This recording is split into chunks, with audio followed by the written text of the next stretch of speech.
नमस्कार. जय किसान PSM या YouTube चॅनलवरती आपल्या सर्व शेतकरी बांधवांचं हार्दिक स्वागत आहे. शेतकरी बांधवांसाठी आज मी तणनाशक हा विषय घेऊन आलेला आहे. कोणतेही पीक असो मित्रांनो, तर त्याच्यामधील जर तण आपण जर व्यवस्थित बंदोबस्त केला किंवा तणांचा जर योग्य नायनाट केला तर येणारं पीक अत्यंत उत्कृष्ट आणि सुंदर असं येतं. त्यामुळं ज्यावेळेस आपण कोणत्याही पिकाचं नियोजन करत असेल त्यावेळेस ते नियोजन करता तणांचंही नियोजन करणं फार महत्त्वाचं आहे मित्रांनो.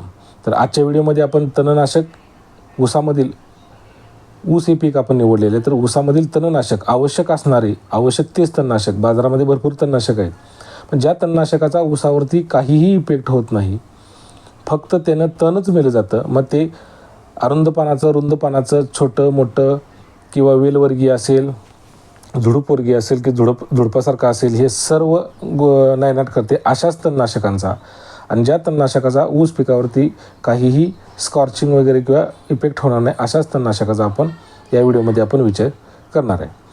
सर्वप्रथम मी सर्व शेतकरी बांधवांना एक नम्र विनंती करतो की जर तुम्ही चॅनल नवीन असाल तर चॅनलला सबस्क्राईब करा. व्हिडिओ जर तुम्हाला आवडला तर इतर शेतकऱ्यांना पण तो व्हिडिओ पाठवून द्या. सर्वप्रथम आपण ज्यावेळेस ऊस लावतो फक्त आपण तणांविषयीच बोलणार आहे. ज्यावेळेस आपण सुरुवातीला ऊस लावायचं नियोजन करतो, तुमची लागण झाल्यानंतर पहिले एक करा की आज लागण झाली तर 48 तासाच्या आत तुम्ही प्री आणि पोस्ट असे 2 तणनाशक असतात. प्री म्हणजे उगवायच्या अगोदर आणि पोस्ट म्हणजे उगवल्यानंतर. तर ॲट्रॅझिन हे प्री आहे ते 24 तासातच मारा मित्रांनो. आत्ता लागण झाली की पाठीमागे पाणी लावलं की ॲट्रॅझिन किंवा गोल या दोन्हीपैकी कोणतेही तुम्ही मारू शकता. ह्याच्यामुळे होतं काय तर हे 24 तास किंवा 48 तासात मारल्यामुळं हे जमिनीमध्ये खोलमध्ये जाऊन जे काही बिया असतील त्या बियांचा नायनाट करतं. म्हणजे तुम्हाला 50, 55, 60% तण येऊ देत नाही. पूर्णपणे येणार नाही असं नाही मित्रांनो, पण त्याची येण्याची जी टक्केवारी ती फार कमी असते. त्यामुळं लागण झाल्यानंतर पहिल्यांदा ॲट्रॅझिन किंवा गोल हे मारून घ्या. त्याच्यानंतर ऊस उगवायला चालू होतो. साधारणतः 21 ते 30 दिवस म्हणजे साधारणतः 28 दिवस ते 29 दिवसापर्यंत ऊसाचं तुम्हाला सर्व उगवून आलेलं दिसून जाईल. ह्याच्यामध्ये तुम्हाला अगोदर मारू नका मित्रांनो. जर तण जास्त असेल, जर तण कमी असेल तर 2,4-D आणि मॅट्रिब्युझी म्हणजे मॅट्री हे 2 गोष्टीच मारा. तण कमी असेल तर हे 2च औषध नेहमी ठेवायची ऊसावरती. मी तुम्हाला सगळं सांगणार आहे, पण हे 2 औषध नेहमी ठेवायचे.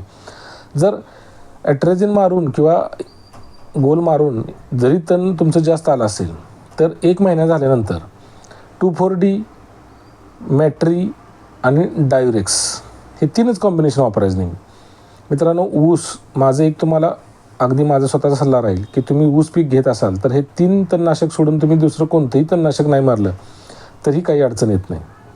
हे बेस्ट आहे. ह्याच्यामुळं ऊसावरती स्कॉर्चिंग येत नाही. फक्त हे मारत असताना ऊस पीक हे 25 दिवसाच्या पुढं असावं. साधारणतः 28 दिवस 29 दिवस. जर तुम्हाला जास्त जर तण असेल तर डायरेक्ट मिक्स करा, नसेल तर 2,4-D मॅट्रीवरती ते जळून जाईल. हे माझं तुम्हाला सांगणं की हे 3 तणनाशक हे ऊसाचा आत्मा आहे मित्रांनो. हे 3 तणनाशक जरी वापरले, मी स्वतः 3च वापरतो, मला कोणतंही अडचण येत नाही. ह्याच्यानंतर जर हे तुम्हाला 3 वापरायचे नसतील तर त्याच्यामध्ये आणखी एखादं असेल तर टेंजर हे पण आहे. टेंजर टॉनिक पण आहे प्लस हे आहे, पण टेंजर थोडंसं महाग आहे आणि ते जर तुम्हाला मारायचं नसेल तर टेंजर जर ऊसामध्ये मका पीक किंवा आंतरपीक घेतलं असेल तर तुम्हाला टेंजर उपयोगी पडते मित्रांनो. असं जर तुम्ही ऊसामध्ये टेंजर मारायचं असेल तर तुम्हाला ते थोडंसं कॉस्टली जाते. तुम्ही विचार करू शकता औषधाबद्दल. त्याच्यानंतर तमर आहे. तमर जे आहे ते जर तण जास्त असेल तर डायरेक्टनं काही अडचण येत नाही मित्रांनो. पण तमरचं एक माझं थोडंसं निरीक्षण आहे. तमर थोडंसं जर जास्त झालं तर ऊस पिकाला थोडासा मार बसण्याची शक्यता आहे मित्रांनो. ही मी स्वतःचा अनुभव सांगतो. माझं कोणत्याही तणनाशकाला माझा विरोध नाही आहे किंवा फक्त तमर थोडं हार्ड आहे त्याच्यामुळं ऊस पिकाला थोडंसं नरमल्यासारखं मला जाणवलं. त्यामुळे मी तमरबद्दल मी थोडंसं तुम्हाला जर वापरणार असेल तर थोडंसं कमी प्रमाणात वापरा तमर. त्याच्यानंतर डायरेक्ट झालं, तमर झालं. तुम्हाला जर तुमच्या ऊसामध्ये जर लवाळा जास्त असेल तर तुम्हाला सॅम्प्रा हे तणनाशक मारायचं आहे मित्रांनो. सॅम्प्रा काय करतं तर त्याचा रिझल्ट हळूहळू आहे. म्हणजे मारल्यानंतर 8-15 दिवस जातात, पण ते 15 दिवसानंतर तुम्हाला पिवळं पडायला दिसतं, पण ते पूर्ण नायनाट करतं. तुमचा लावाळा हा काय राहतच नाही अजिबात.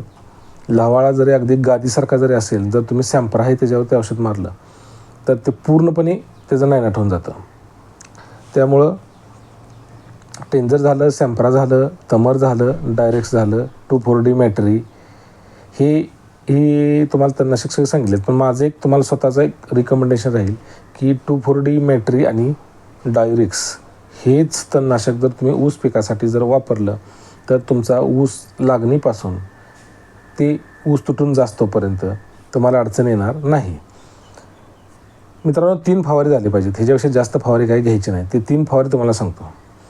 लागण झाल्यानंतर पहिलं ॲट्राझिन किंवा गोल मारून घेतलं त्यावेळेस तण कमी येते. 1 महिना झाल्यानंतर तुम्ही ज्यावेळेस किंवा जर तुमचं तण जर कमी असेल तर 1.25 महिना झाला, 1.25 महिन्याच्या वेळेस तुम्ही 2,4-D मॅट्री डायरेक्ट मारून घेता. त्याच्यानंतर तुमचा ऊस बाळबांधणी करायला येतो. बाळबांधणी करत असताना ते आपण ज्यावेळेस ट्रॅक्टरच्या साहाय्याने फोडत असेल किंवा बैलांच्या साहाय्याने फोडत असेल त्यावेळेस ते माती इकडे तिकडे पडल्यामुळे थोडंसं तण कमी होतं. त्याच्यानंतर तुम्हाला पहिला फवारा लागणीनंतर झाला, दुसरा फवारा 1 महिन्यानंतर झाला, 2 फवारे झाले. त्याच्यानंतर तुम्ही ऊस बांधून घ्यायचा. ऊस बांधून घेतल्यानंतर एक पाणी दिल्यानंतर एकदा 3 फवारा मारून घ्यायचा. असे 3 ते जास्तीत जास्त 4, चौथा मारायचाच नाही, पण 3 फवारे झाले पाहिजेत. 3 फवारे झाल्यानंतर 1 एकराला 3,000 रुपये खर्च येतो. एका एकराला 200 लिटर पाणी, त्याला 1,000 ते 1,200 रुपये खर्च. त्यामुळं ऊस करत असताना तणनाशकावरती वेळेवर तणनाशक मारून घ्यायचं, जास्त खर्च येत नाही. एखादा वाढलाच फवारा तर 4 फवाऱ्याच्या वरती ऊसाला मारायचा नाही. तुमचा 1 एकराला तुमचा जास्तीत जास्त 4,500 रुपयेपर्यंत तुमचा तणनाशकावरती ऊस जास्तोपर्यंत खर्च आला पाहिजे. मित्रांनो, एकदा प्रयोग करून बघा. मित्रांनो, व्हिडिओ आवडल्यास व्हिडिओला लाईक, शेअर, चॅनलला नवीन असेल तर चॅनलला सबस्क्राईब करा. आणखी तुम्हाला काही तणनाशक माहीत असतील तेव्हा, तणनाशक भरपूर आहेत, पण मी तुम्हाला हे चालणारी, ऊसाला त्रास न देणारी हे एवढेच तणनाशक तुम्हाला सिलेक्टेड सांगितलेले आहेत. ज्याही माझ्या शेतकरी बांधवांना व्हिडिओ आवडला असेल व्हिडिओला लाईक, शेअर करा, जास्तीत जास्त चॅनलला फॉलो करा. धन्यवाद.